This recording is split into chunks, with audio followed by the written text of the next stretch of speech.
నమస్కారం అండి. నేను doctor Ajay Kumar, paediatrician from Aadya children's hospital, Armoor.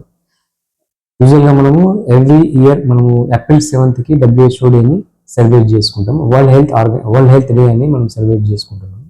స్పెషల్గా WHO ఈ ఇయర్ పెట్టిన థీమ్ ఏంటంటే together for health start with science అని ఒక థీమ్ మనము చెప్పడం జరుగుతుంది. బేసికల్గా యూజువల్గా మన పిల్లల గురించి డిస్కస్ చేసినట్టయితే పిల్లల్లో హెల్త్ ఎట్లా మాడిఫై అవుతుంది, ఏమేమి ఇష్యూస్ వస్తున్నాయి, పిల్లల హెల్త్ బర్డెన్స్ ఏమేమి ఉన్నాయి వరల్డ్ వైజ్లో అనేది మెయిన్గా ఒబెసిటీస్ అండి. సో ఏజ్ దగ్గర హైట్ కానీ వెయిట్ కానీ ఇంకా ఎక్కువ ఉండడం, ఎర్లీ స్టేజ్లో బీపీ షుగర్ అట్లాంటి డిసీజెస్ రావడం అట్లాంటివి జరుగుతుంది. మెయిన్గా ఈ మనతో పాటు మన చుట్టుపక్కల ఉన్న ఎన్విరాన్మెంట్ కూడా సేఫ్గా ఉండాలి. సో మన చుట్టుపక్కల ఉన్న యానిమల్స్ కానివ్వండి, ఫుడ్, వాటర్, ఎయిర్ ఇవన్నీ కూడా సేఫ్ ఉంటేనే మనం బాగుంటాం. సో మన ఉండే ఫ్యూచర్ జనరేషన్ పిల్లలు కూడా బాగుంటారు.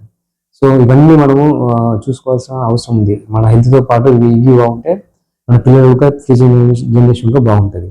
మెయిన్గా ఈ సమ్మర్లో ఏంటంటే ఫుడ్ అండ్ వాటర్ కంటామినేషన్ ఎక్కువ ఉంటుంది. ఈ సమ్మర్లో ఫుడ్ వాటర్ కంటామినేషన్ వల్ల బయట ఫుడ్ కానీ వాటర్ కానీ తీసుకోవడం వల్ల ఏంటంటే ఫుడ్ పాయిజన్ కేసెస్ అనేవి ఎక్కువ చూడడం జరుగుతుంది. మళ్ళీ ఈ సమ్మర్లో బయటకు వెళ్ళడం వల్ల డిహైడ్రేషన్ వల్ల ఏంటంటే పిల్లల్లో ఎక్కువ విరోచనాలు, డైరీ అట్లాంటివి మనం చూడడం జరుగుతుంది. సో వీటిని అవాయిడ్ చేయాలంటే మనం బయట ఫుడ్ కానీ బయట వాటర్ కానీ తీసుకోవద్దు. ఎక్కువ వీలైనంత వరకు ఈ సమ్మర్లో ట్రావెలింగ్ అనేది పెట్టుకోవద్దు. సో ట్రావెల్ చేయడం వల్ల డిహైడ్రేషన్ వల్ల ఎలక్ట్రోలైట్ ఇంబ్యాలెన్స్ వస్తుంది. మళ్ళీ బేబీ సిక్ అయితే ఉంటారు ఈ పిల్లలు.